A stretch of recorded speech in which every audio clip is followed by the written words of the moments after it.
Good morning friends, myself Sandeep Kumar Reddy from engineers competitive training academy. ఈరోజు నేను మీకు జీకే అండ్ జిఎస్ సంబంధించిన ఏవైతే ఇంపార్టెంట్ క్వశ్చన్స్ ఉన్నాయో, రైల్వేస్ ఎగ్జామినేషన్స్ కానీ, ఎస్ఎస్సి కానీ, డిఆర్డిఓ కానీ, సో వాటి ప్రతి ఒక్కదానికి మీకు యూజ్ అవుతాయి. Please go through them. So they are very useful for all central government jobs. Already నేను పార్ట్ 2 వరకు చెప్పాను. ఒకసారి మీరు వెళ్ళి ప్లేలిస్ట్లో ఒకసారి చూడండి. Will get all the information. Up to 120 questions అనేది పార్ట్ 1 and 2 చెప్పడం జరిగింది. సో ఇనిషియల్లీ మనం చూసినట్లయితే the gas involved in Bhopal incident was, A gas, ఈ విధంగా భోపాల్ గ్యాస్ ట్రాజడీ అనేది మనకు జరిగింది తెలుసు. అక్కడ చాలామంది చనిపోవడం జరిగింది. మీథైల్ ఐసోసైనేట్ అనేది అక్కడ నుంచి రిలీజ్ కావడం వల్ల కొన్ని వేల మంది అక్కడ చనిపోవడం జరిగిందనమాట. భోపాల్ గ్యాస్ ట్రాజడీ కూడా అంటారు దాన్ని, methyl isocyanate. The radioactive element which is commonly used in nuclear for producing electricity by nuclear fusion అంటే రేడియో యాక్టివ్ ఎలిమెంట్ అనేది ఎక్కువగా ఈ న్యూక్లియర్లో యూజ్ చేస్తారనమాట. ఎలక్ట్రిసిటీ ప్రొడ్యూస్ చేయడానికి ఆ ప్రాసెస్ని ఏమంటారంటే న్యూక్లియర్ ఫ్యూజన్ ప్రాసెస్ ప్రకారమే అది జరుగుతుందన్నమాట. యూరేనియం అనేది యూజ్ చేస్తారు. అది ఒక న్యూక్లియర్, ఇది రేడియో యాక్టివ్ ఎలిమెంటు. ఈ న్యూక్లియర్ ఫ్యూజన్లో యూరేనియం అనేది యూజ్ చేయడం జరుగుతుంది. Iron is prevented from rusting by coating with zinc. This process is called as galvanisation. Iron తుప్పు పట్టకుండా మనము గాల్వనైజేషన్ ప్రాసెస్ అనేది, అంటే దీంట్లో ఏంటంటే జింక్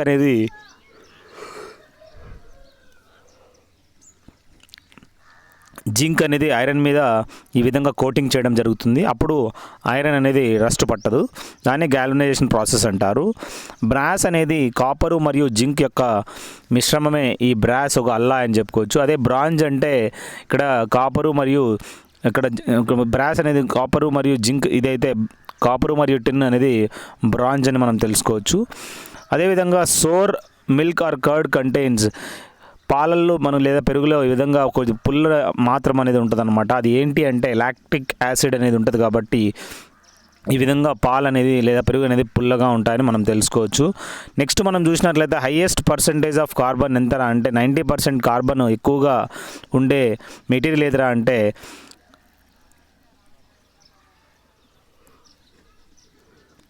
90% కార్బన్ ఉంటుంది. అదేవిధంగా lowest percentage of volatile material అనేది దీంట్లో మనం చూడొచ్చు. దాన్ని ఆంథ్రసైట్ అని మనం చెప్పుకోవచ్చు. ఆంథ్రసైట్లో 90% ఆఫ్ కార్బన్ అనేది మనం చూడొచ్చు. The most abundant inert gas in the atmosphere used in electric bulb and has lowest electron affinity is, అంటే తక్కువ ఎలక్ట్రాన్ అఫినిటీ ఉండి ఈ విధంగా ఎలక్ట్రిక్ బల్బ్లో ఎక్కువగా ఇనర్ట్ గ్యాసెస్ అనేది యూజ్ చేయడం జరుగుతుంది. ఆ ఇనర్ట్ గ్యాస్ ఏంట్రా అంటే ఆర్గాన్ అని చెప్పుకోవచ్చు. ఆ ఆర్గాన్ అనేది ఒక కంబస్టిబుల్ గ్యాస్గా మనం యూజ్ చేస్తారు. నాన్ కంబస్టిబుల్ గ్యాస్ అయితే నైట్రోజన్ అని కొద్ది పర్సెంటేజ్ అని మాత్రం మనము ఎలక్ట్రిక్ బల్బ్లో చూడొచ్చు.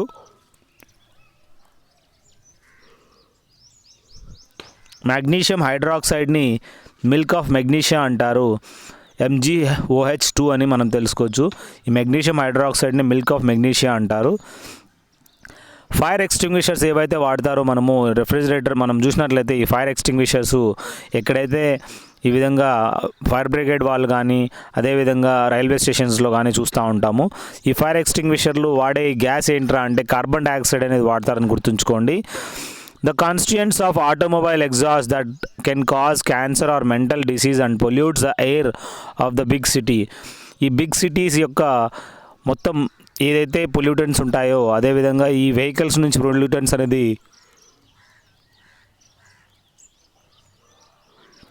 రిలీజ్ కావడం జరుగుతుందో దానివల్ల క్యాన్సర్ కానీ మెంటల్ డిసీజ్ అని మనం రావడం జరుగుతుంది.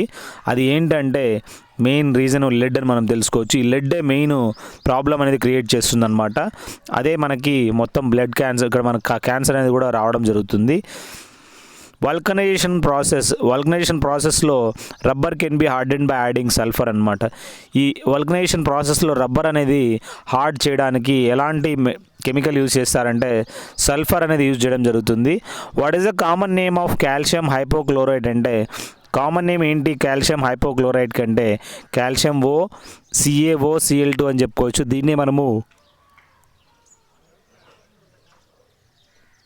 కాల్షియం హైపోక్లోరైట్ అని చెప్పుకోవచ్చు అనమాట. ఈ కాల్షియం హైపోక్లోరైట్ అనేది ఎక్కువగా మనము వాటర్ స్టెరిలైజేషన్లో యూజ్ చేస్తారు. దాన్నే మనము ఈ కాల్షియం హైపోక్లోరైట్ని బ్లీచింగ్ పౌడర్ అని కూడా మనం చెప్పుకోవచ్చు. What is the chemical name for baking soda అంటే సోడియం బైకార్బోనేట్ అని చెప్పుకోవచ్చు. NaHCO3. దాన్నే సోడియం హైడ్రోజన్ కార్బోనేట్ అని కూడా మనం గుర్తుంచుకోవాలి. ఇది బేకింగ్ సోడాలో యూజ్ చేస్తారు. Elements having same atomic number or proton but different mass number or neutron అంటే, but showing similar chemical properties are called అంటే ఐసోటోప్స్ అంటారు. దీంట్లో సేమ్ అటామిక్ నెంబర్ లేదా ప్రోటాన్స్ అనేది మనం చూడొచ్చు, బట్ డిఫరెంట్ మాస్ నెంబర్ అనేది మనం చూడొచ్చు దీంట్లో. So isotopes is the main answer for this. 2 elements which are used to absorb neutrons to control the chain reaction during nuclear fission are అంటే, ఇక్కడ మనం చూసినట్లయితే 2 ఎలిమెంట్స్ ఈ విధంగా మనం చూసినట్లయితే use to absorb neutrons absorb చేయడానికి మరియు కంట్రోల్ ద చైన్ రియాక్షన్ చేయడానికి ఈ న్యూక్లియర్ ఫిజన్ ప్రాసెస్లో యూజ్ చేయడం జరుగుతుంది. ఆ 2 ఎలిమెంట్స్ ఏంట్రా అంటే బోరాను మరియు కాడ్మియము. ఈ 2 ఎలిమెంట్స్ వీటిలో మనం చూసినట్లయితే ఈ విధంగా అబ్జార్బ్ అవుతాయి అని చెప్పుకోవచ్చు అనమాట. న్యూట్రాన్స్ అబ్జార్బ్ కావడానికి చాలా హెల్ప్ అవుతాయి బోరాను మరియు కాడ్మియం అనమాట. Which is used to remove ink and rust stains on clothes అంటే, బట్టల మీద ఇంక్ కానీ రస్ట్ స్టెయిన్స్ కానీ తీయడానికి ఏది యూజ్ చేయడం జరుగుతుందంటే ఆక్సాలిక్ యాసిడ్ అనేది యూజ్ చేయడం జరుగుతుంది. ఈ విధంగా రస్ట్ కానీ ఇంక్ స్టెయిన్స్ కానీ తీయడానికి. The chemical name of common salt ఏంట్రా అంటే, కామన్ సాల్ట్ యొక్క కెమికల్ నేమ్ సోడియం క్లోరైడ్ అని చెప్పుకోవచ్చు. NaCl is the right answer for this. The carbon based substances used in modern day pencils is అంటే, ఈ పెన్సిల్స్లో ఎలాంటి ఈ కెమికల్ అనేది యూజ్ చేస్తారు అంటే అది గ్రాఫైట్గా మనం గుర్తుంచుకోవాలి.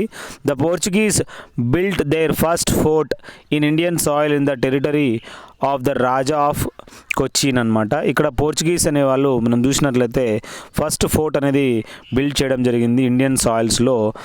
ఎవరి టెరిటరీలో ఈ విధంగా బిల్డ్ చేయడం జరిగిందంటే రాజా ఆఫ్ కొచ్చి యొక్క ఎవరైతే రాజా ఉన్నాడో అతని ప్లేస్లో. అప్పుడు మనం చూసినట్లయితే జామోరిన్ అనే కింగ్తో కూడా ఈ పోర్చుగీస్ వాళ్ళు ఫస్ట్ ఈ బయలాటరల్ రిలేషన్షిప్స్ అనేది పెంచుకున్నారనమాట.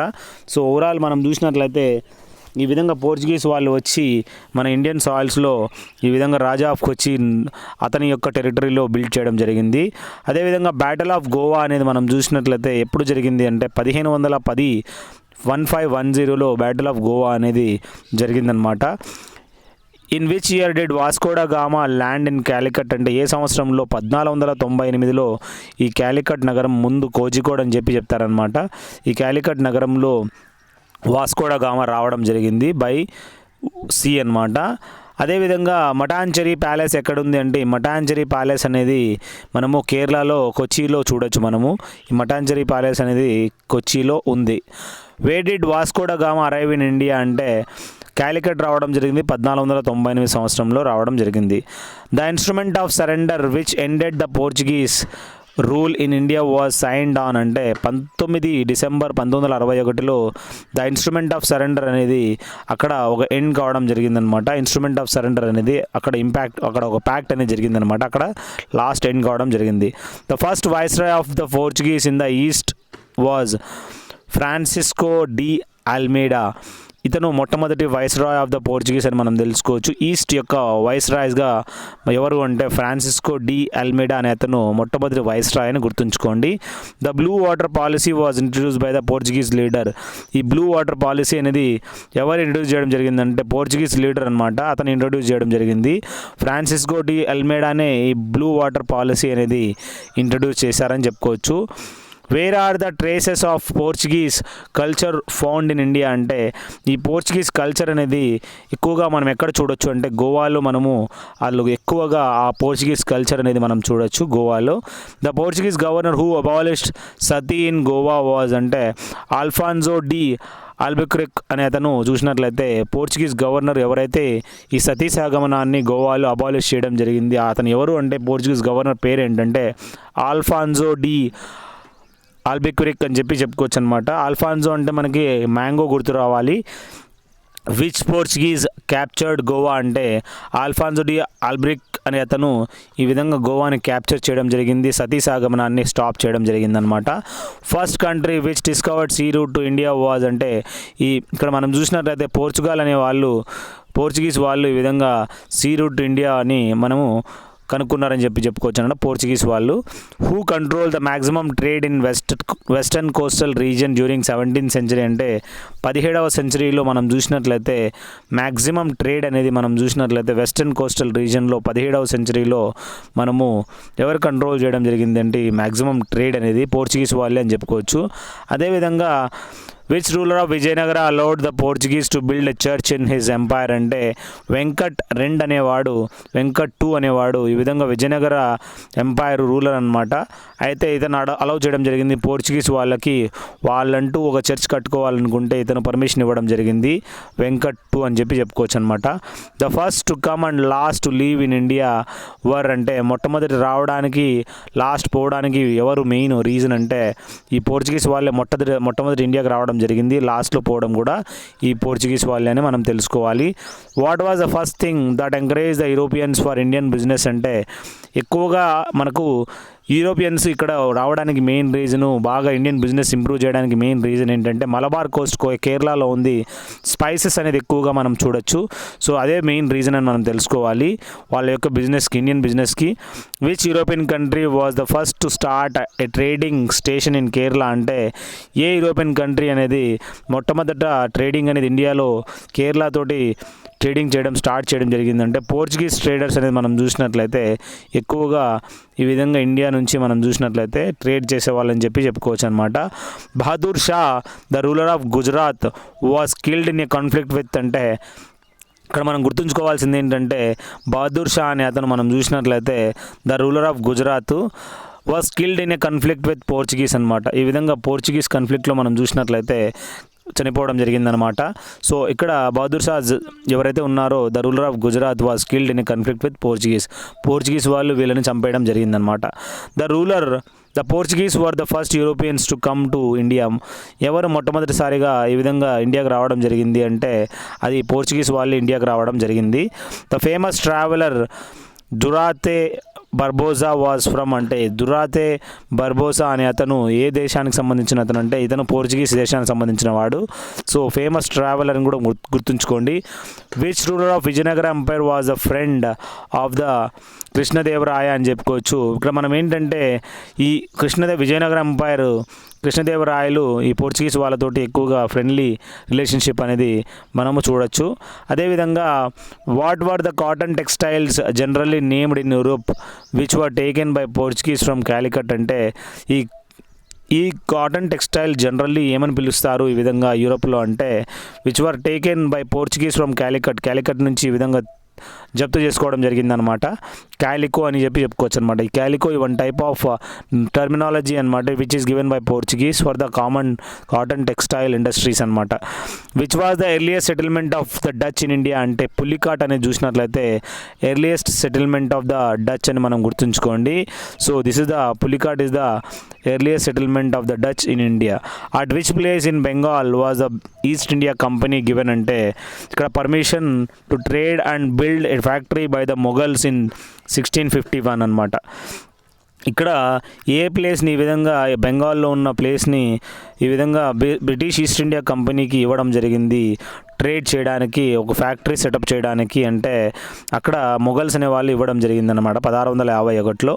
ఆ కాసిం బజార్ అనేది వీళ్ళకు ఇవ్వడం జరిగింది. చాలా ఇంపార్టెంట్ క్వశ్చన్ ఇది. కాసిం బజారు ఈస్ట్ ఇండియా కంపెనీకి ఇవ్వడం జరిగింది మొఘల్స్ 1651లో ఇచ్చారనమాట. Which was the first English ship that came to India అంటే రెడ్ డ్రాగన్ అనే ఒక షిప్పు ఈ విధంగా ఇంగ్లీష్ షిప్పు ఈ విధంగా ఇండియాకు రావడం జరిగింది. దాని పేరు ఏంట్రా అంటే రెడ్ డ్రాగన్ అని గుర్తుంచుకోండి. Which was the first fort was built by the British east India company అంటే ఈస్ట్ ఇండియా కంపెనీ ఈ విధంగా మొట్టమొదటి పోర్ట్ అనేది బిల్డ్ చేయడం జరిగింది. దాని పేరు ఏంటి అంటే ఫోర్ట్ సెయింట్ జార్జ్ అనే ఆ ఫోర్ట్ బిల్డ్ చేయడం జరిగింది. బ్రిటిష్ ఈస్ట్ ఇండియా కంపెనీ వాళ్ళు మొట్టమొదటిగా ఈ ఫోర్ట్ అనేది బిల్డ్ చేయడం జరిగిందనమాట. The world's oldest continuously inhabited city is అంటే పురాతనమైన ఓల్డెస్ట్ కంటిన్యూస్లీ ఇన్హిబిటెడ్ సిటీ అంటే అక్కడ చాలా బాగా ఆ సిటీలో బాగా ట్రేడింగ్ అనేది జరిగేదనమాట. డామస్కస్ అనే సిటీలో చాలా ఓల్డెస్ట్ కంటిన్యూస్లీ ఇన్హిబిటెడ్ సిటీగా మనం గుర్తుంచుకోవాలి. Indonesia was a colony of Dutch అనమాట. ఇండోనేషియా అనేది ఎవరి యొక్క కాలనీ అంటే డచ్ల యొక్క కాలనీగా మనం గుర్తుంచుకోవాలి.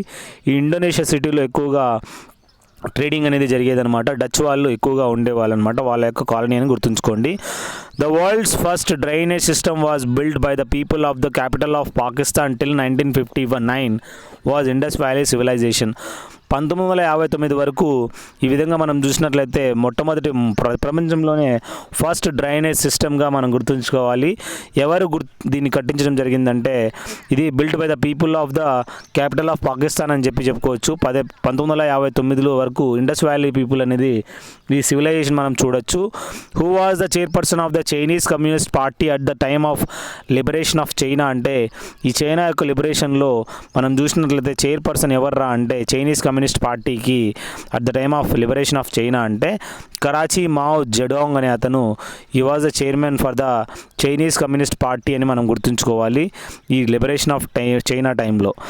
East Timor in Indonesian archipelago was the former colony of Portuguese అనమాట.